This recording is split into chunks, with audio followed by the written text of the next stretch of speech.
What's up, Gun Nation? Time for a fucking cold startup. It is one cold son of a bitch out this morning. It's literally 1 degree out. That's right, it was 0, but I couldn't get out soon enough, so it's 1 degree out.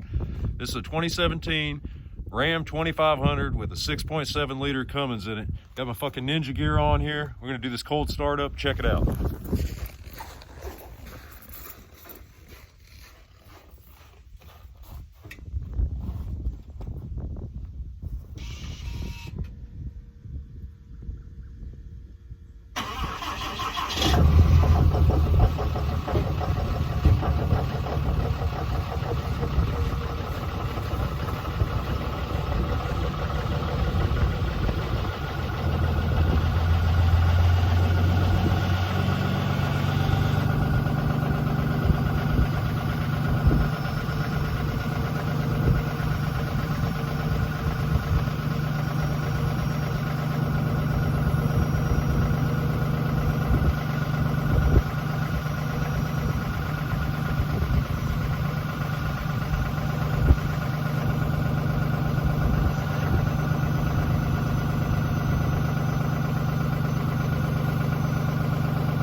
Well, there you go, guys. She did what she was fucking supposed to do. You don't need no fucking block heater on a 2017 6.7 liter Cummins.